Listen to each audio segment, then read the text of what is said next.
This? We just want to get the kid here some gear. What do you have in mind? The young man asked as he stood to reveal he wore nothing more than a long, stained shirt hanging down to mid-thigh, with a noticeable protrusion at the front. There was another protrusion in the back. The kid had a long, slender tail of flesh which swayed and flicked as he walked. Moss grimaced, and for a brief moment just wanted to be back in his hex talking to Moss too. Something easy, Stan said. Bullets, laser, icer, plasma, sonic, needle, line, beam, eddy, phaser, saucer. Stan rolled his eyes and laughed. Those last two were made up. The kid laughed and put his hands in the air, raising the hemline of the shirt. Got me. Serious, what do you want? Kingfisher dual beam flip, Stan said, and the man peered under the long metal counter before reaching under and producing the pistol, setting it heavily on the counter with a clang which died in the walls. Gray metal and plastic with the trademark long-billed bird logo along its face. Battery magazine loaded into the base of the grip. A slender metal switch lay atop the pistol's trigger. You point, you squeeze, the man said to Moss as he handed a box of batteries to Stan. Flip down, you dosed. We can try it in the back? Stan asked. Sure, you want pig? Stan shook the question off. No need to waste a clone, dummy's fine. The young man stepped from the counter, his shirt bunched in his crack as he opened another door at the rear of the room. He waved them in and closed the door behind them. Moss and Stan stood in the tight space, and Stan handed over the weapon. It was much heavier than what they had taken from the burbs. The room was similarly insulated, with a wood table at the front facing a figure which was once made to look like a person, but which was shredded down to the pole set into the cement floor. Point and squeeze, Stan repeated, and Moss lifted the weapon, remembering the biker's convulsions the last time he had pointed a gun. He inadvertently closed his eyes as he pulled back on the trigger. He smelled the white smoke which spat from the barrel just as an explosion of electricity blasted the blackened wall behind the dummy. The minimal recoil startled Moss, and Stan let out a light chuckle. All right, you have a few things to learn. He helped Moss with posture, showed him how to hold his arms, square his shoulders, and most importantly to keep those eyes open. They spent the better part of an hour practicing before Stan finally had Moss flip the switch. Doing this will mean more kick for you, but more stopping power, too. It'll make short work of a drudge and even shorter work of a person. You follow?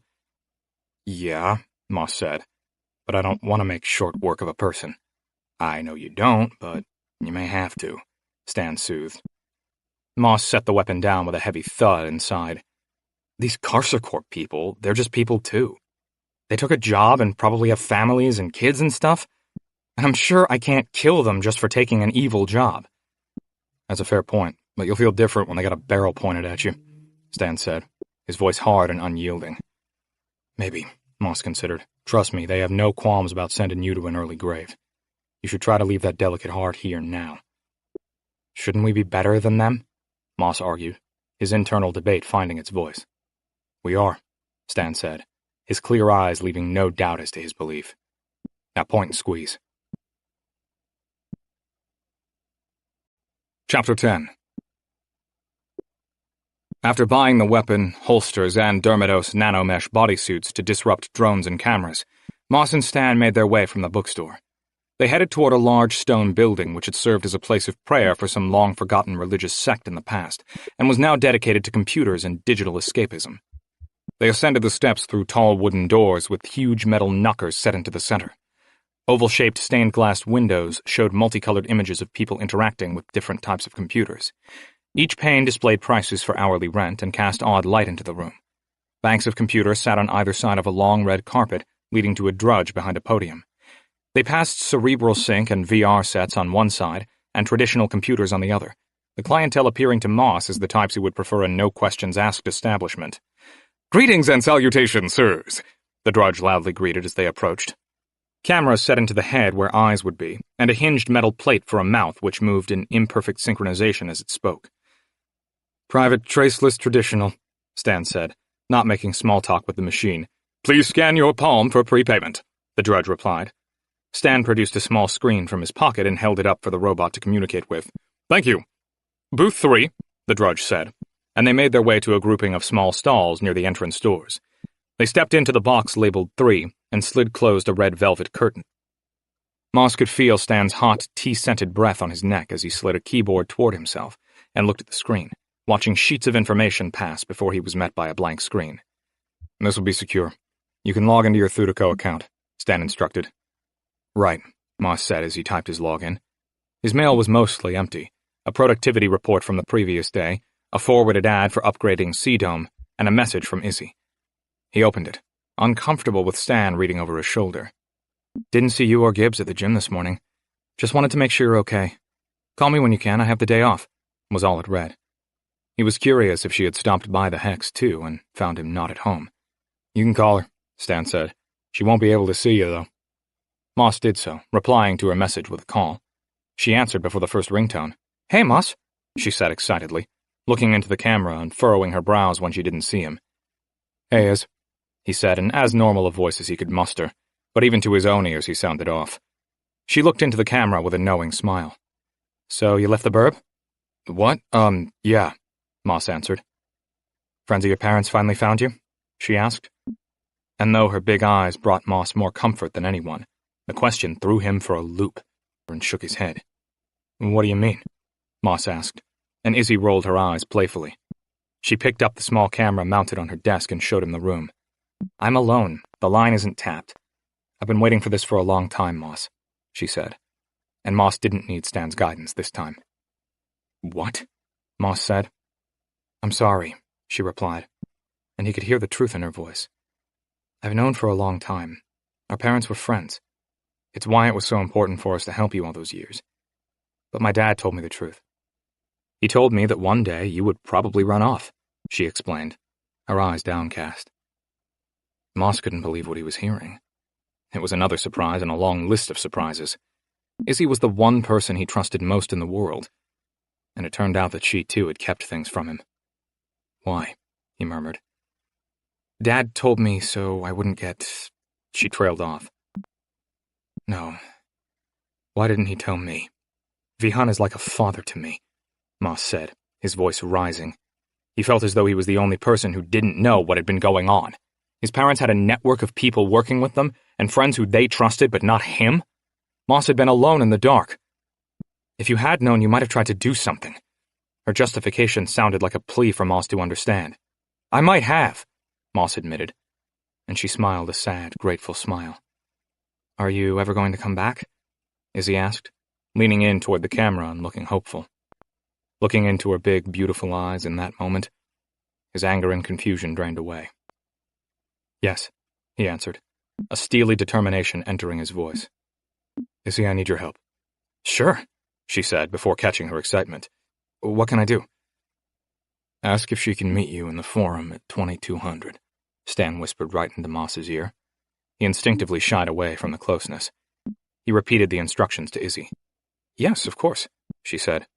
Be in uniform, Moss added, without needing to be told. Oh, Izzy said, the sound of surprise in her voice for the first time. She recovered quickly. Sure, whatever you need. You know you can trust me. She looked miserably at the screen and added, I really hope you know you can trust me. And Moss nodded, knowing she could not see it. See you tonight, he said. And thanks, Iz. See you tonight, she parroted. And though they had only been parted a day, he missed her. Transmission complete. Can you? Stan said. Pardon? Trust her, he clarified. Without hesitation, Moss said, Yes. You sure? Even though she knows what's up? He asked. You trust Judy? Moss asked. It came off a little harsher than he intended, but the doubt of one of his closest friends irked him. Fair enough, he said. You just seemed a little rattled by some of what she said, so I wanted to be sure. Either way, I'll have your back tonight just in case. Good, Moss said, and meant it. Even though he trusted Izzy more than just about anyone, the idea of trust was a confusing mess in his mind at the moment. In a way he didn't fully understand, he trusted Stan more than most of the people he had known his whole life. Stan got a big grin on his face. Hungry? Sure, Moss said, not convinced of the answer. He knew he needed to eat, but the desire was not there. Great, I know a place near here. And guess what? Stan asked with a smile, which implied he was setting up a joke. What? Moss indulged. No hidden compartments. He laughed mildly. Moss smiled. Good. If I have to pass through 2 doors, I'm just going to kick your ass. He joked with a mock punch of Stan's solid bicep. Oh, I'll bet you would. Stan hooted back as they left the stall. Moss took one more look around the building as they left. This hallowed structure, once a place of worship, now devoted to technology.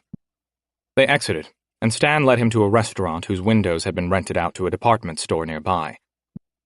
Screens flashed videos of people pretending to laugh and cavort, while in pristine versions of the fashion of the day.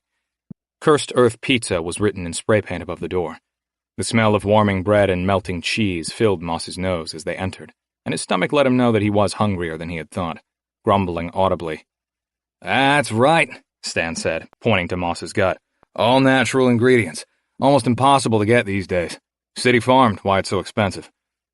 "I see," Moss said, never having given any thought to where his food came from. The place was empty. Cherry-red-topped bar stools sat before counters which lined the walls of the room. Light forms on screens in the windows shifted and morphed on the checkered floor. "Stanley!" the lanky man behind the counter shouted with a wave. "You brought a new friend. Where's Ina and that sweet ass of hers?" Stan chortled. "Tell her that and she'll put you through the fucking wall." "Don't I know it," he said, and the two slapped palms jovially, though Moss noticed Stan slide his hand into his pocket to hide something passed in the exchange. "You want 2 sunrise slices?" "Yes, sir," Stan answered quickly, and the man at the counter pressed some buttons on his palm. "Catch the game last night?" "Nah, caught it in reruns, but I was up all night with this sweet slice," he said, eyes growing wide with the excitement of telling his story. He let out a long dog whistle and continued. "You ever been with a woman with a tickler installed down there? Boy, it's a whole new world." "I'll bet," Stan said, with unconvincing affected excitement. "All right, go sit with your friend," the man behind the counter said, waving Stan off. The two sat side by side in silence for a moment. Moss looked at Stan and winked theatrically. "I think shady handoffs count as a back room." "Saw that, did you?" Stan smirked. "Our group sometimes needs some relief, and the pizza isn't the only all-natural thing they sell here. Get me?" "I do, but I'm guessing you don't take the stuff?" "You got that right," Stan said. "But I'm happy to pick it up, if it helps." Moss smiled. "That's nice." "I know I am," Stan announced, twisting Moss's words. "As I said, we all have a role. It's not just for when we go on runs, but in the downtime, too. I spend more time out in the city grabbing shit because I'm comfortable here. Rosetta doesn't like people, Grimy annoys them, Judy hates them, and Byrne doesn't play well with others." Moss snorted a laugh, thinking of the kid at the noodle shop. "So I've seen. And you said there were more groups, like you? Like us?" "Yeah," Stan nodded, his eyes drifting up to a screen in the corner showing sport highlights. "Small pockets of groups with the same goal, trying to free people from the shackles of the big companies who own their lives." His eyes flicked down and he pointed to a passerby. "All these folks go about their days indebted, bought and paid for. We seek to free them, whether they know they need it or not." "People like me," Moss pointed out. He thought about all the people he had ever known, all the other citizens of the burbs, who had never and would never leave. It had been him only a short while earlier, content to live out his life in his tiny fishbowl. Now that he had stepped foot outside, he wanted to see more. "Exactly, though you are a bit of a special case," Stan noted. "Right," Moss replied bashfully. "But you never meet these other groups?" he asked, wanting to learn as much as he could while Stan was being so forthright. "Met a few, but we keep separated, so companies like Carcer can't take down the whole if they take down a part." As he explained, he lifted an outstretched hand and bent down one finger and wiggled the others. "A couple of times we have worked with another squad on a raid or something, but that's about it. I heard all the crews came together once for some massive job, but it's probably not true. Can't even imagine the type of thing that would bring all us weirdos together. Would be really neat to see, though." Moss nodded, beginning to understand. Stan continued. "Folks like SETI help us all to pull in the same direction. Unite the different crews." "She gives you orders?" Moss asked. Stan chuckled and shook his head.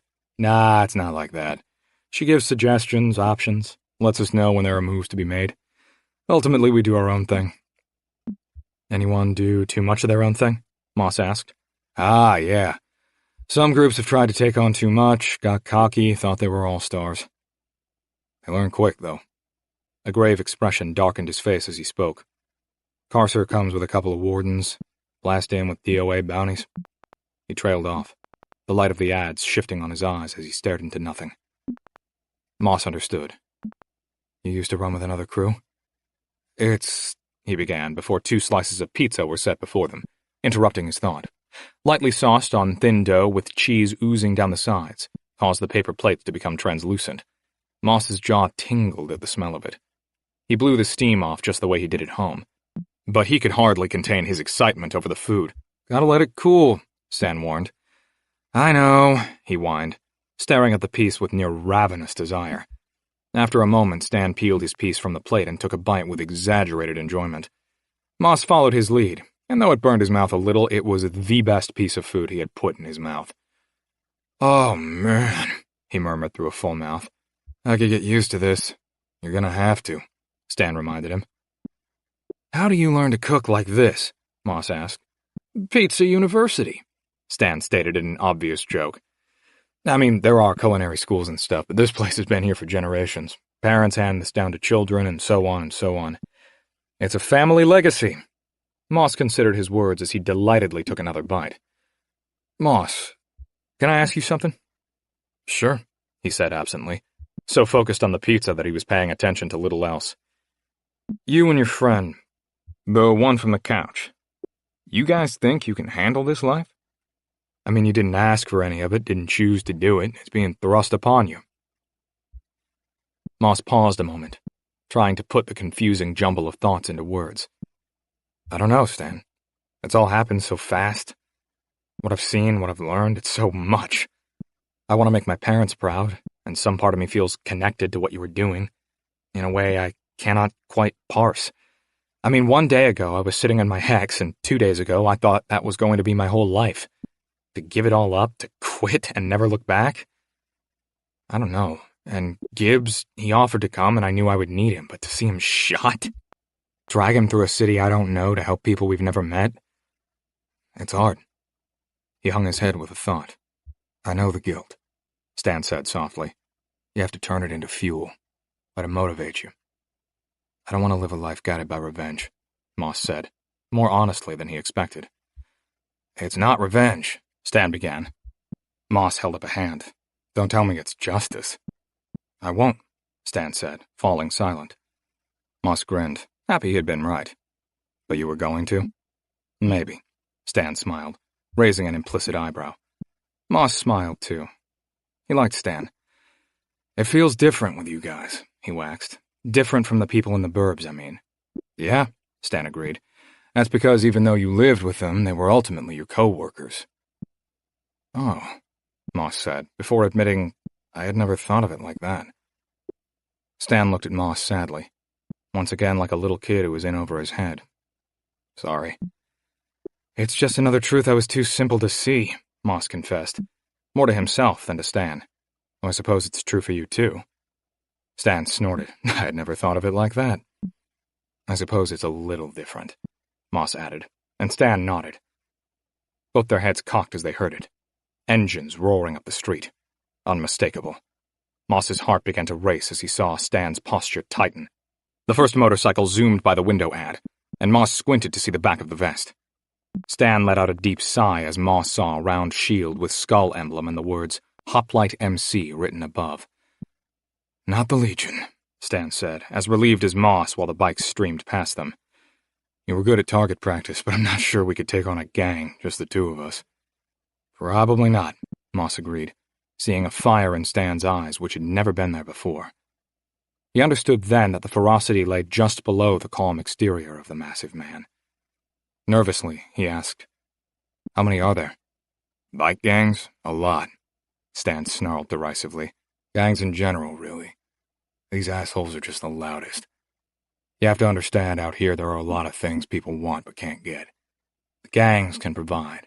People need justice but can't afford a Carcer Corp bounty. Gangs can provide. A lot of people need protection." Stan spread his hands flat. "Gangs can provide," Moss filled in. Stan sighed, a low, tired exhalation. "In the burbs, they give you everything you think you need, so you never ask for much. Out here, there's a glut of nonsense people think they want, and someone is always out to take advantage. The big companies take most of what people have, and the street thugs take what's left."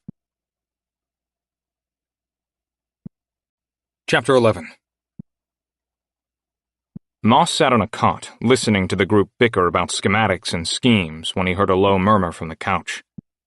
He sprang over to Gibbs's side, his friend's bloodshot eyes blinking to focus. "Hey, man," Moss whispered. "Hey, Moss," Gibbs said, his voice low and wobbly. "Where are we?" His eyes scanned the room, eyebrows furrowed in confusion. "Byrne took us to a safe house," Moss said, feeling slight guilt that at the moment he felt cool using the term safe house. "Byrne?" Gibbs said, before clarity flashed in his eyes. "Right, we left the burb. We take down Thudiko yet? Become enemies of the state?" A weak smile broke out on his dry lips. "Not quite yet, but it's moving that direction." Moss smiled. "How you feeling?" Gibbs smiled weakly. "'Tis but a scratch." "You got shot," Moss told him, and his friend rolled his eyes dramatically. "I know. It actually doesn't hurt," Gibbs informed him. "That's great. Grimy here got you patched." Moss gestured over his shoulder and watched as Gibbs appraised the man. "Name's ironic, huh? Clever," he said sarcastically, bringing smiles to the mouths of all except Grimy. "Oh, another one of those," the doctor said. "Can I put him back under?" "Kid got shot, so's we could have that chip," Burns said, and Grimy shook his head. "So what's next?" Gibbs said. "Save the damsel in distress?" "Ooh, I like him. Bit of a firecracker," Stan announced with a smile, and Judy punched him on the shoulder. And he played at an injury. "She's no fucking damsel," Judy announced, but without the previous harshness. Stan turned and kissed Judy on the forehead. "Don't I know it?" "Pain in my ass," they retorted, and the two began to kiss, moving quickly to a passion which carried them to a cot. "Get a room," Grimy said, holding his hand to his chest in offense. Judy said through pressed wet lips, "This is a room." "Into the stairwell, then," Byrne ordered the couple whose clothes were already beginning to come off. They shuffled awkwardly through the door, no longer focused on anything around them, and Stan kicked it closed behind them. "You two ready to hear a plan?"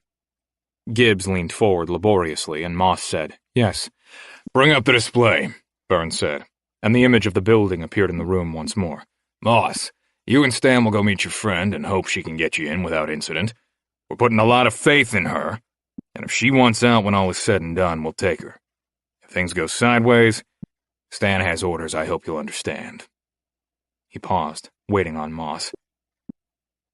Moss nodded and said in the same tone he always used with Mr. Green, "I understand." "Good. Things do turn. Rosetta, Judy, and I'll be standing by with drone packs to drop in and lend a hand," Byrne explained. "Don't let things turn, new guy," Rosetta warned from the desk without turning to look at them. "I don't really dig firefights." Moss's stomach turned. He had never been responsible for more than keeping a drudge from getting dented, and now lives would be depending on him? He nodded nervously. "SETI will be keeping an eye out, but she's got lots of irons in the fire, so bullet hole here." Byrne pointed to Gibbs. "You'll be watching the live feed and can call him as you see him." "I veto that nickname," Gibbs said weakly, "but I'm happy to help." "Good." Byrne nodded and lit a cigarette, instantly mixing the smell of smoke into that of stale body odor. "Grimy will be with you, just in case, but he'll duck out if things get hairy." "Don't let things get hairy," Rosetta half-joked, clearly amused by her own repetition. Byrne snorted. "That's enough." "Sorry," Rosetta said. "I'm getting close here." "Tell me," Byrne ordered. Rosetta clicked away for a moment longer and turned. "I got it decrypted," she said, turning tired eyes to Moss. "It's clear your dad did not want this to be figured out by laymen. But I found myself at a password-protected portion." Gibbs piped up. "Did you try?" And here he put on a low British accent. "Melon!" Rosetta chuckled. "Cute." "That's enough from the peanut gallery," Burns said harshly, and Gibbs sank back into the couch. "It just says good night," Rosetta said. Moss smiled.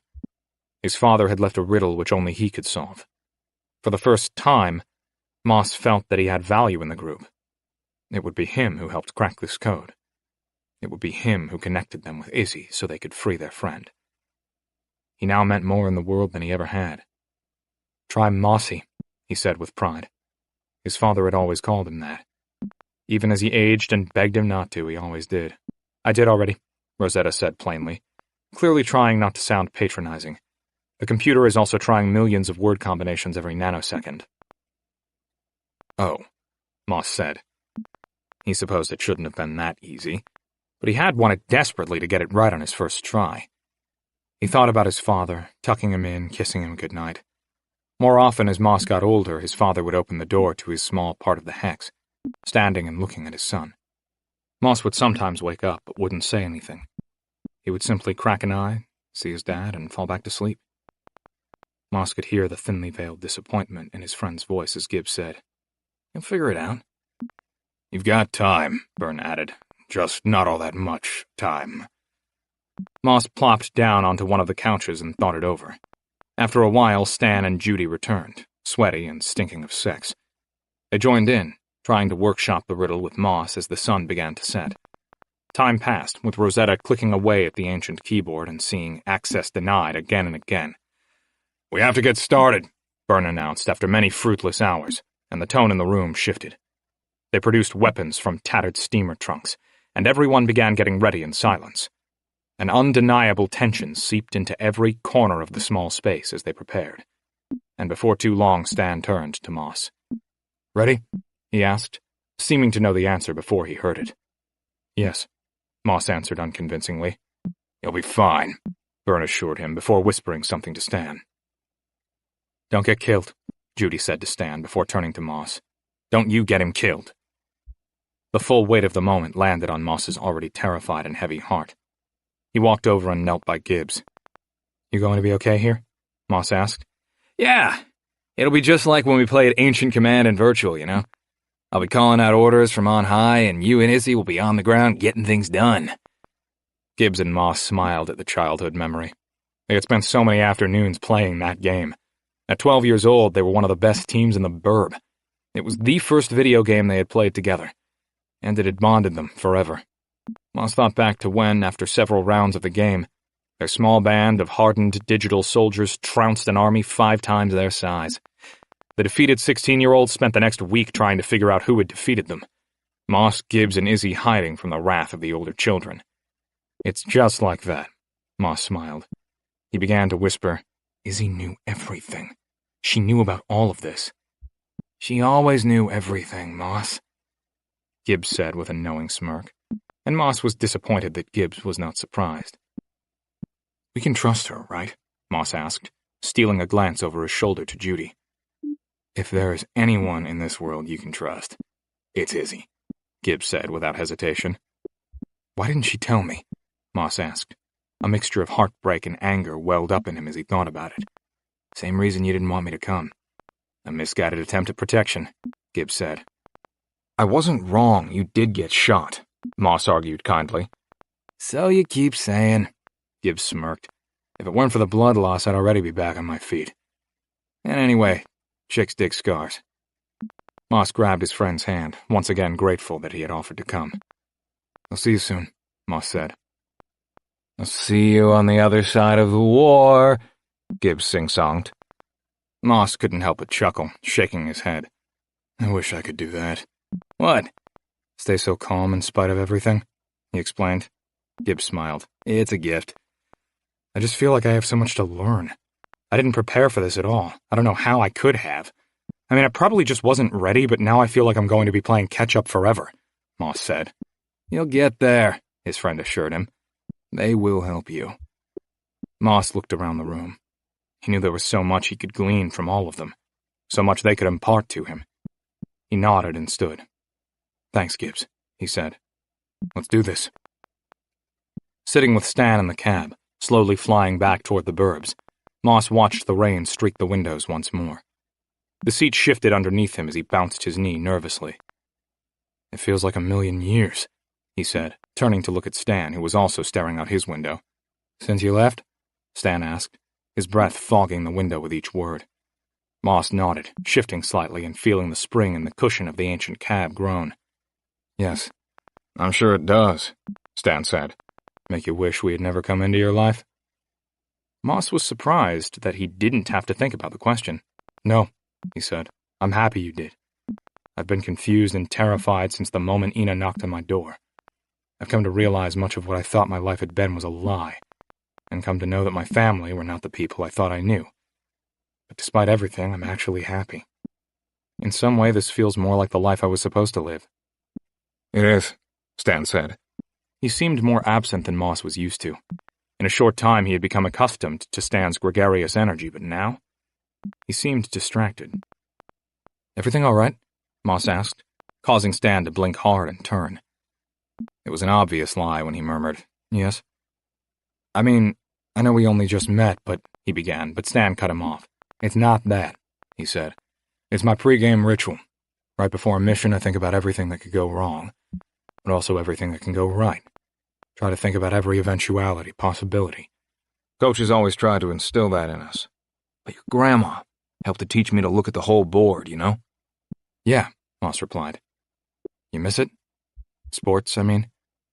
Stan worried at some crust on his pant leg. "Not really. I was never in it for the fame or nothing. I love the sport and being part of a team. And though the sport has changed, I'm on a pretty great team now." Moss cocked an eyebrow. "No part of you was in it for the fame?" Stan chuckled. "I'm not saying I hated it." He winked, sounding more like himself.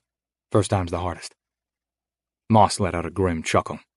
"Nice thing is, if I botch it, I'll be dead and won't care so much." "Could be captured," Stan noted. Moss's hands went numb. The thought of being killed scared him, but the idea of being captured, tortured, and questioned about something he did not fully understand terrified him much more. He had tried to rationalize all of this, make it seem like some abstract or not real event. But as the burbs grew closer outside the window, the reality of what he was doing was undeniable. Fear began to grip him as he felt his heart rate and breathing quicken. A massive hand landed on his shoulder. "You'll be fine," Stan said, and as Moss looked up, something in Stan's eyes made him feel like the words were true. Moss breathed in deeply just before the first-generation cab they had hired shuddered and began to drop to the landing pad. It hissed to the ground, vibrating and jerking as it landed. The door clanged open and they stepped out. As he put his foot to the ground, Moss realized that he hadn't been made sick by the descent. He smiled. "I will be fine," he told Stan. The landing pads were on a raised platform off the side of the forum, a place which served as a meeting spot between the burbs where friends could eat and shop and feel as though they had left home without the discomfort of actually doing so. A large plaza of decorative marble with a fountain and hollow projected trees was flanked on all sides by restaurants, cafes, boutique shops, and travel agencies. Relief aids stood like statues outside the bars, ready for rental by inebriated employees. Stan's eyes scanned around the space. He turned to Moss. "Know where we meet your friend?" "Yeah," Moss said, pointing to Nonsense Restaurant. Izzy had invited Moss to join her family there for dinner on occasion, and though he had never taken her up on the offer, he figured she would be there. They made their way to the restaurant as the smells of spices and curry filled their nostrils. The scent instantly brought back memories of eating dinners Vihan cooked for them in his hex. "We may leave here now, but it's important to remember where you come from. These are the tastes of your home, though you may never go there," he had told his daughter before setting the plates in front of them. And though Moss had infrequently joined them for dinner, the smell in the forum made him feel that he was home. Izzy waved them from the window, a half-eaten plate of biryani set before her. Confusion coursed through him as he looked at her. Her jet-black hair pulled into a bun, beautiful brown skin showing from under her armor, and bright chestnut eyes smiling at him.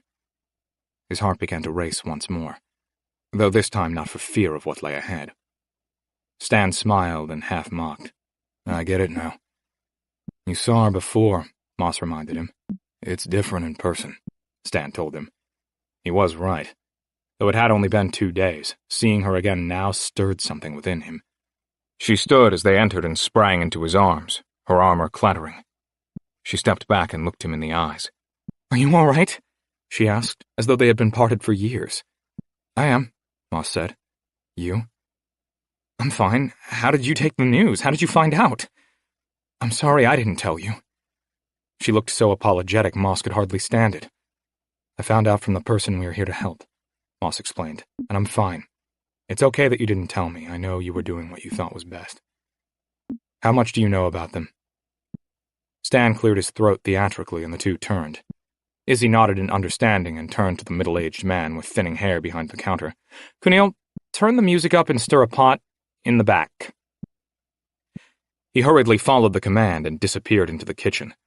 The room became filled with synthesized sitar and a woman singing slowly. Moss had never heard Izzy act as a BurbSec officer before and was impressed by the effect. She appraised Stan and asked Moss, "Who's your friend?" "Stan," Moss introduced as the large man intentionally loomed over her. "Izzy," she said, extending a hand and smiling in a way that indicated that she was unimpressed by his attempt to intimidate her. "Ferocious Stan," he corrected in a tone more threatening than friendly. Izzy wrinkled her nose at Moss almost imperceptibly as they shook. "We can talk here?" Stan clarified, looking suspiciously around the room. "Yes," Izzy answered. "Family friend and I'm off duty." "Good," Stan said. "What do you boys need from me?" she asked, forgoing small talk. Stan opened his mouth to speak, but Moss beat him to it. Before we begin, you need to understand something," he said, and both stared at him in shock. "Yeah?" Izzy said. He cleared his throat to buy time and averted his eyes. "This is a big ask. You help us now, you may be giving up your whole life." "Oh," she said sullenly, looking down and shifting one foot as she thought. "She helps us, Byrne says we can take her on," Stan announced to Moss. Then he turned to Izzy. "Sorry," he corrected. "Hate it when people talk about me like I'm not in the room. You help, you can come with us." "Thank you," she said, not looking up. Moss could hear the internal struggle in 2 short words, and worried as to what she and Stan were thinking at the moment. Leaving had been hard for him, though he left little behind except for comfort. It would be much different for Izzy. She had a life that she had worked for, a job she was good at, and a life she enjoyed. She had her dad and friends. Asking her to risk all that for him made him feel sick. "You can say no," Moss offered, in that moment hoping she would. She turned such sad eyes upon him that he nearly demanded she went back to her hex. "I'll help," she said. "For you." Moss did not know what to make of that. "I left you in the dark for so long," she said by way of justification, though Moss did not know if the words were for him or for herself. "You don't have to," he told her. "You could just walk away." She thought on his words as Stan shifted with impatience under the bright fluorescent lights. "I'll help," she announced once more. "What do you need?" "Can you get us into the Carcer Corp facility where they transfer prisoners from BurbSec?" Moss asked. "Yeah," she answered. "I know there has been activity. It's what everyone is talking about since the lockdown." Stan asked, "You have access to the cells?" "Sure, I have to be able to put people there myself," she explained. "Though of course I never have." "It's all traceable," Stan reminded her unnecessarily. "Once we are inside, we'll deal with the Carcer guards." "When you say, deal with?" Izzy asked, worry covering her face. "I mean deal with," Stan intoned in such a way as to leave no doubt. Izzy nodded her understanding. "Gonna finish that?" Stan asked, pointing to the plate of spiced rice. "What? No," Izzy answered, looking nonplussed. She pushed the plate of food to Stan and handed him the fork, which he took graciously. "Energy, man," Stan justified to Moss as he sat. "Split it?" "No," Moss answered, too struck by the shift to say anything else. Stan sat and worked at the food voraciously. "Safe to say your life has changed," Izzy joked nervously, pulling a piece of sleeve which stuck out from under the wrist of her armor and rubbing it between her thumb and forefinger. "You are not wrong," Moss said, wearing a weak smile. He could not even begin to tell her how much his life had changed. "Where's Gibbs?" she asked. "He came with you, right?" The guilt hung on his every word. "I'll tell you later." Chapter 12. They strode through the forum, a BurbSec officer and 2 obvious city dwellers turning more than a few heads. Izzy led them to a corridor between 2 buildings as Stan snickered. "What?" Moss asked. Stan smirked. "You catch the name of that bar?" "Lewd and Lascivious," Moss answered with a shrug. He had never been, but knew Gibbs would go there with some of his co-workers from time to time. "Yeah," Stan laughed. "A sports bar with girls in hot pants dancing on the tables? You fucking bubs don't even know the meaning of lewd and lascivious."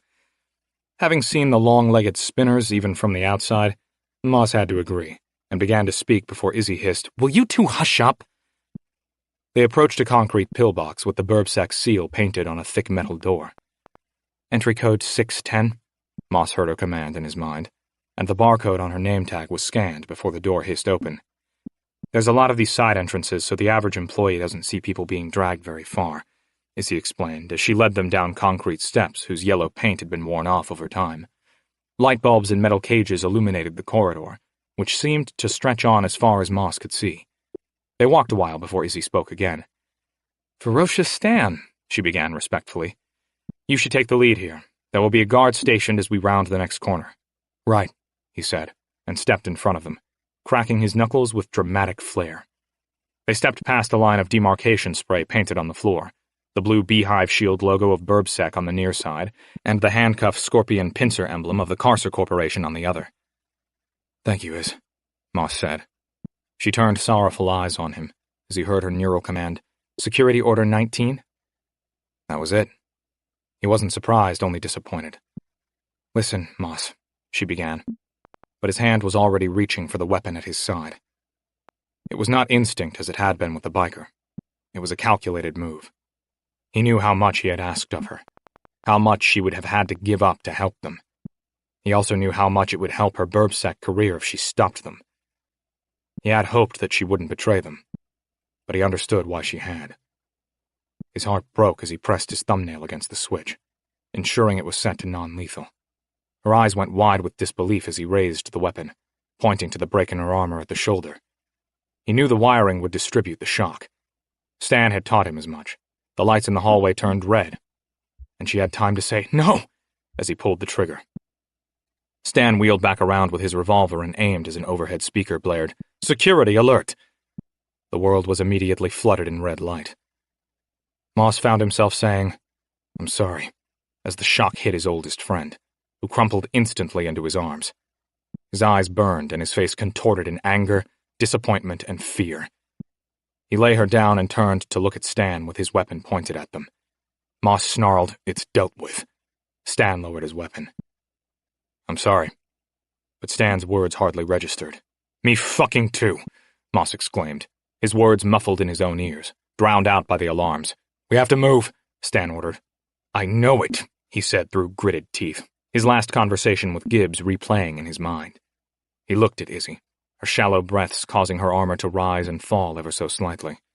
He pulled the name tag from her armor and wiped the tears from his face as he stood, accepting that he could trust no one but himself in this world. "Let's do something good," he told Stan, and they hurried down the hallway.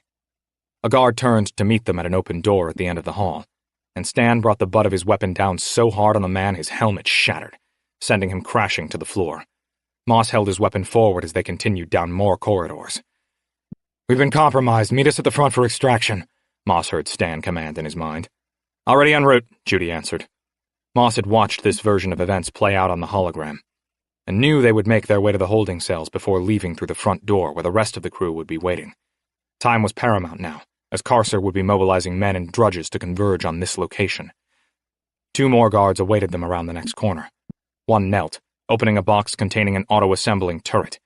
Stan's weapon boomed in the contained space, and the man on the ground was sprayed with the blood of his cohort as Moss pulled his own trigger with fury, the first few shots spraying electric blue all over his armor before finding a gap.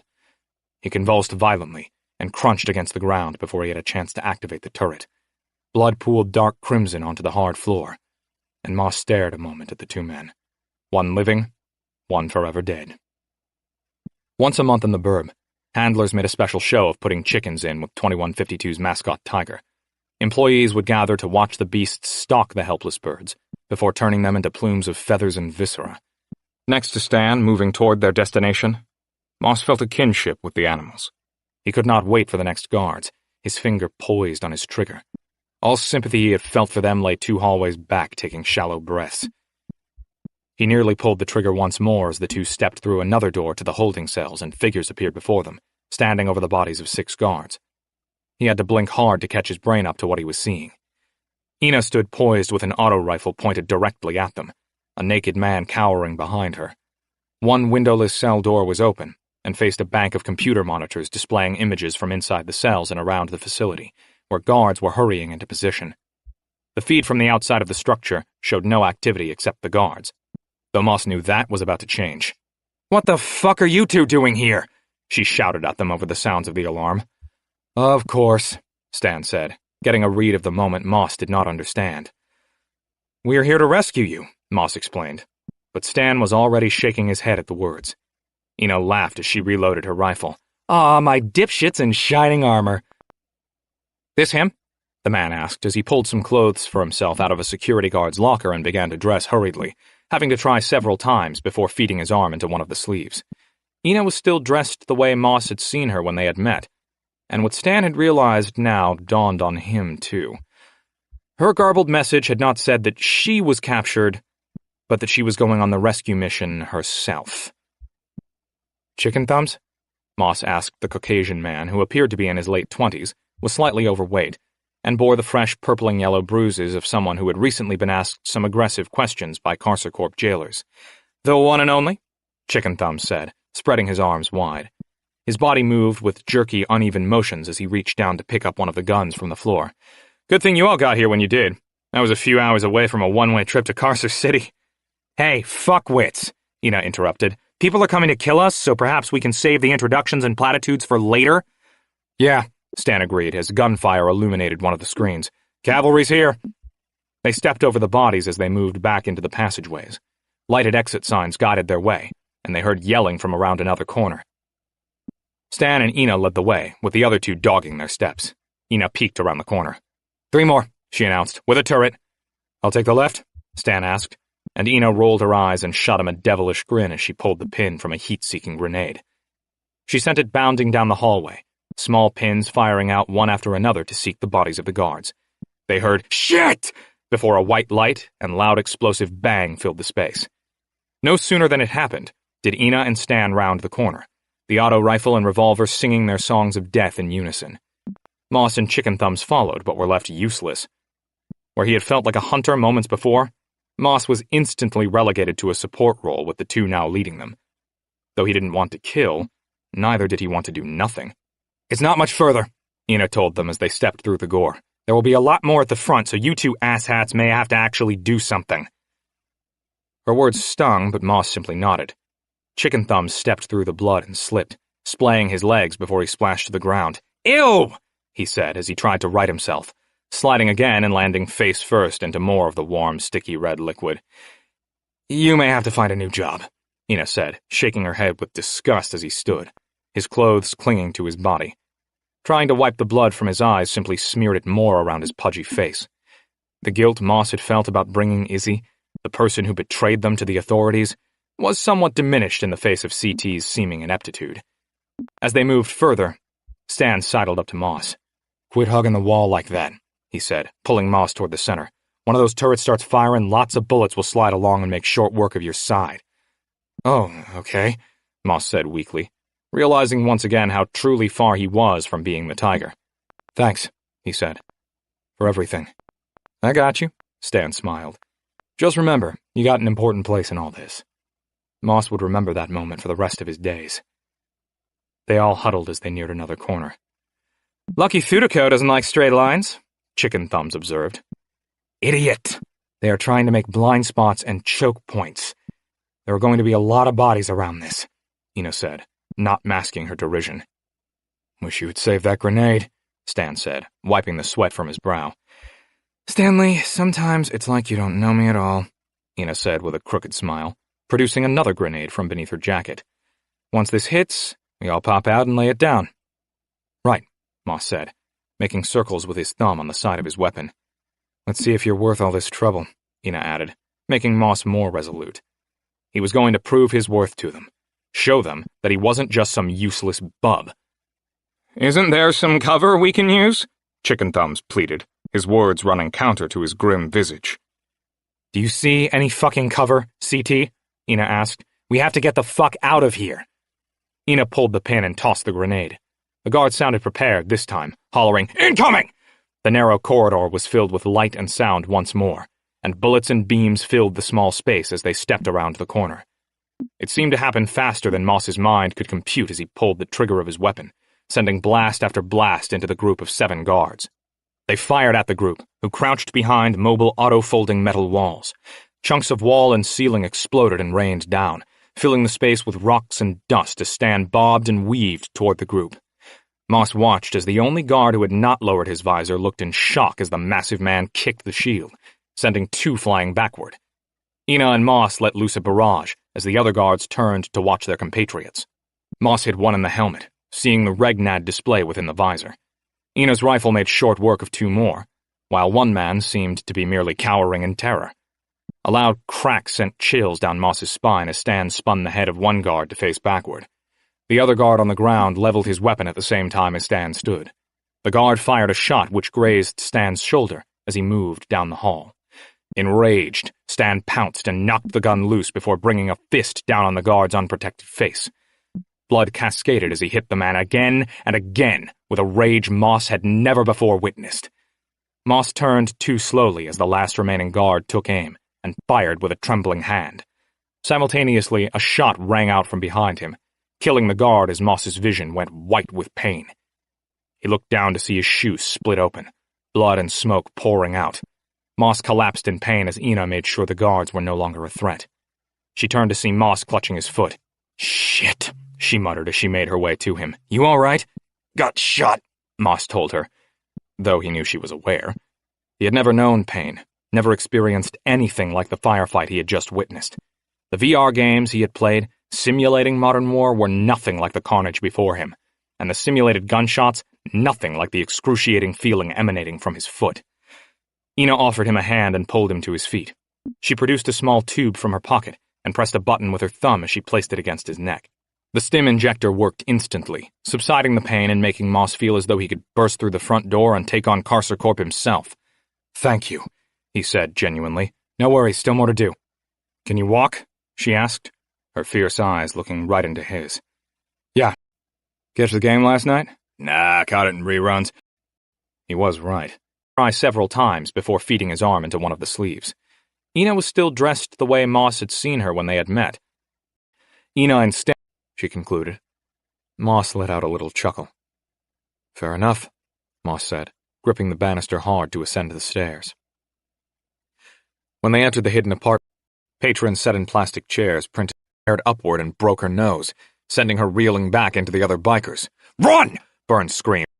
"I do," Moss nodded, and as they made their way around the building, Patron sat in plastic chairs printed to look like wood at circular tables of the same material, and took no notice of the two. All of them drinking in silence, staring at the wall-mounted screens, palm screens, lens screens, or most often the staff. They walked down a hallway of paintings of cowboys and bison, past a bathroom to a narrow doorway with stringed beads as a door. Byrne parted the beads to reveal a young man hunched over circuitry with a soldering iron in one hand, large goggles over his eyes, and a cigarette dangling from his lips. His skin was as dark as his mother's, and he was similarly dreadlocked. When he turned to face them and pulled the mask off, he was her spitting image. His eyes had been upgraded and glimmered an unnatural blue. To Moss he looked like a child. "Remember me?" Byrne asked, tipping his hat up slightly to reveal more of his face. "Of course, Mr. Byrne," Willis said hurriedly. "Thank you." Try several times before feeding his arm into one of the sleeves. Ina was still dressed the way Moss had seen her when they had met, and what Stan had realized now dawned on him, too. Her garbled message had not said that she was captured, but that she was going on the rescue mission herself. "Chicken thumbs?"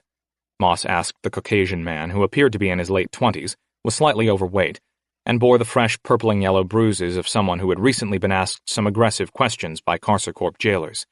"The one and only?" Chicken Thumbs said, spreading his arms wide. His body moved with jerky, uneven motions as he reached down to pick up one of the guns from the floor. "Good thing you all got here when you did. I was a few hours away from a one-way trip to Karser City." "Hey, fuckwits," Ina interrupted. "People are coming to kill us, so perhaps we can save the introductions and platitudes for later?" "Yeah," Stan agreed as gunfire illuminated one of the screens. "Cavalry's here." They stepped over the bodies as they moved back into the passageways. Lighted exit signs guided their way, heard yelling from around another corner.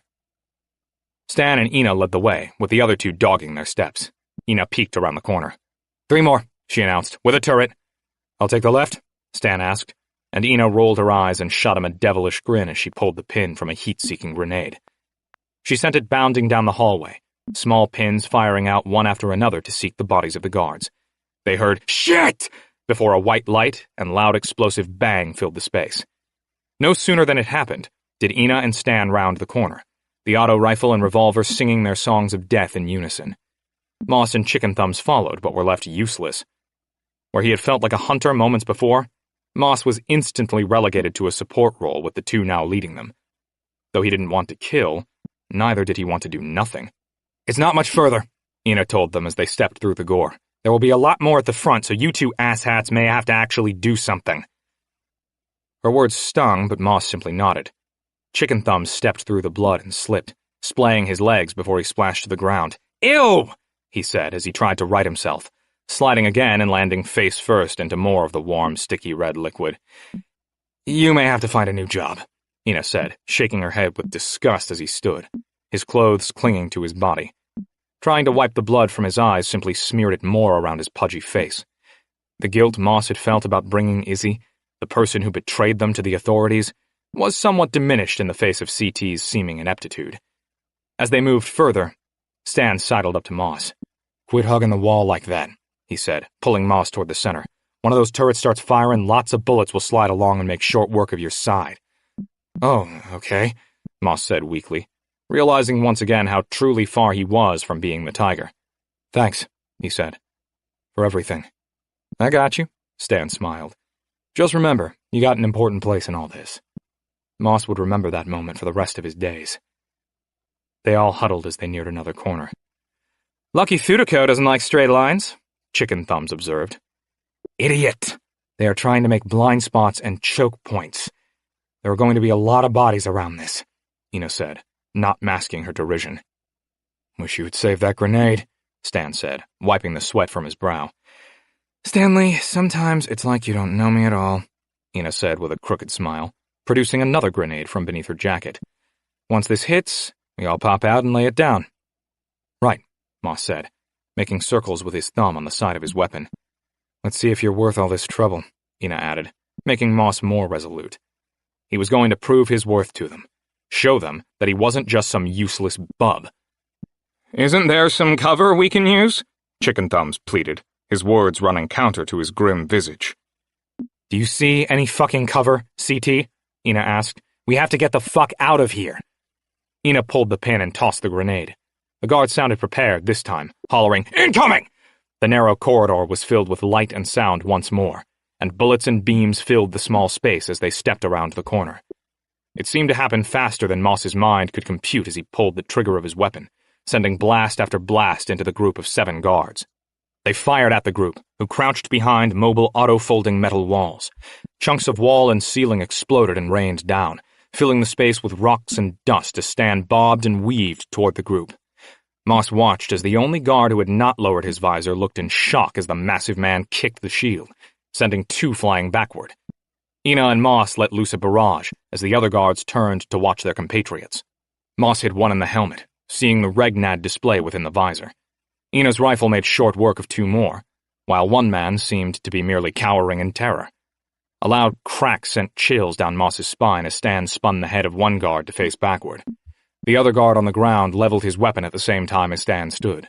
The guard fired a shot which grazed Stan's shoulder as he moved down the hall. Enraged, Stan pounced and knocked the gun loose before bringing a fist down on the guard's unprotected face. Blood cascaded as he hit the man again and again with a rage Moss had never before witnessed. Moss turned too slowly as the last remaining guard took aim and fired with a trembling hand. Simultaneously, a shot rang out from behind him, killing the guard as Moss's vision went white with pain. He looked down to see his shoe split open, blood and smoke pouring out. Moss collapsed in pain as Ina made sure the guards were no longer a threat. She turned to see Moss clutching his foot. "Shit," she muttered as she made her way to him. "You all right?" "Got shot," Moss told her, though he knew she was aware. He had never known pain, never experienced anything like the firefight he had just witnessed. The VR games he had played, simulating modern war, were nothing like the carnage before him, and the simulated gunshots, nothing like the excruciating feeling emanating from his foot. Ina offered him a hand and pulled him to his feet. She produced a small tube from her pocket and pressed a button with her thumb as she placed it against his neck. The stim injector worked instantly, subsiding the pain and making Moss feel as though he could burst through the front door. Ina tried several times before feeding his arm into one of the sleeves. Ina was still dressed the way Moss had seen her when they had met. Try several times before feeding his arm into one of the sleeves. Ina was still dressed the way Moss had seen her when they had met, and what Stan had realized now dawned on him too. Her garbled message had not said that she was captured, but that she was going on the rescue mission herself. "Chicken thumbs?" Moss asked the Caucasian man, who appeared to be in his late 20s, was slightly overweight, and bore the fresh purpling-yellow bruises of someone who had recently been asked some aggressive "Chicken thumbs? The introductions and platitudes for later?" "Yeah," Out told his blanket. Chuck was aware. He had never known pain, never experienced anything like the firefight he had just witnessed. The VR games he had played, simulating modern war, were nothing like the carnage before him, and the simulated pain. But, shit, she muttered as she pulling hand. Simultaneously, a shot rang out from behind him, killing the guard as Moss's vision. Moss turned, bringing a fist down on the guard's unprotected. The guard fired a shot which grazed Stan's shoulder as he moved down the hall. Enraged, Stan pounced and knocked the gun loose before bringing a fist down on the guard's unprotected face. Blood cascaded as he hit the man again and again with a rage Moss had never before witnessed. Moss turned too slowly as the last remaining guard took aim and fired with a trembling hand. Simultaneously, a shot rang out from behind him, killing the guard as Moss's vision went white with pain. He looked down to see his shoe split open, blood and smoke pouring out. Moss collapsed in pain as Ina made sure the guards were no longer a threat. She turned to see Moss clutching his foot. "Shit," she muttered as she made her way to him. "You all right?" "Got shot," Moss told her, though he knew she was aware. He had never known pain, never experienced anything like the firefight he had just witnessed. The VR games he had played, simulating modern war, were nothing like the carnage before him, and the simulated gunshots, nothing like the excruciating feeling emanating from his foot. Ina offered him a hand and pulled him to his feet. She produced a small tube from her pocket and pressed a button with her thumb as she placed it against his neck. The stim injector worked instantly, subsiding the pain and making Moss feel as though he could burst through the front door and take on Carcer Corp himself. "Thank you," he said genuinely. "No worries, still more to do." "Can you walk?" she asked, her fierce eyes looking right into his. "Yeah," he said, and stamped the foot, which produced a squishing sound but no longer pained him. He looked down to examine the wounded appendage, and realized a good chunk of the side was gone. He knew it was the drugs which caused him not to care, but he wasn't bothered by that fact either. "Clear up top. Rosetta's working on the front door for you all, but we'll have company shortly," Byrne related. "Got 2 squads headed your way," Gibbs informed them. Byrne added, "They'll be on us right quick." "We're clear and headed to you," Ina told them. She reloaded her auto rifle and said that was the drugs. "Thank you." He placed it against his neck. The stim injector worked instantly, subsiding the pain and making Moss feel as though he could burst through the front door and take on Carcer Corp himself. "Thank you," he said genuinely. "No worries, still more to do." "Can you walk?" she asked, her fierce eyes looking right into his. "Yeah," he said, and stamped the foot, which produced a squishing sound but no longer pained him. He looked down to examine the wounded appendage, and realized a good chunk of the side was gone. He knew it was the drugs which caused him not to care, but he wasn't bothered by that fact either. "Clear up top. Rosetta's working on the front door for you all, but we'll have company shortly," Byrne related. "Got 2 squads headed your way," Gibbs informed them. Byrne added, "They'll be on us right quick." "We're clear and headed to you," Ina told them. She reloaded her auto rifle and said aloud, "Let's move!" As Stan had predicted, Moss felt little remorse as he stepped over the people who would have been happy to kill him and had shot his foot. The metallic scent of blood mixed with acrid smoke, gunpowder, dust, seared flesh, and plastic filled his nose. He watched Stan rise to his feet, his eyes dark, like that of a shark, and his posture twisted predatorily. Splatter gleamed against his pale skin. His mesh ripped where the guard had thrashed against him. "I was an engineer," Moss thought aloud. In a past life, the barrel of her rifle still seeping a trail of smoke. She knelt and quickly wrapped his foot in a roll of bandage Moss had not even seen her produce. "Got that right," Moss agreed, and one side of Ina's mouth turned upward slightly. "To the front," Stan ordered, his light affability replaced with a coldness to match his appearance. "Still can't believe you thought I needed rescuing," Ina mocked as the group made their way up the hallway toward the front of the structure. Moss marveled at the size and scope of the tunnels which led to such a small building. Communication was shit, got bad intel, made a call, Stan stated. You must be real fun at parties, Moss joked as though speaking to Gibbs rather than a murderous pseudo-stranger. Stan snarled, like you've ever been to a fucking party. Cut him some slack, first time he's been dope, no doubt, Ina defended. Stan snorted. And people wonder why I don't touch the stuff, he said under his breath, but loud enough to be heard. I like regular Stan more, Moss couldn't help but joke. Stan spun on him and scruffed him by the shirt, lifting him so his toes just touched the ground. Ferocious Stan is all that's keeping you and chicken shit alive, he hissed into Moss's face. I hate that nickname,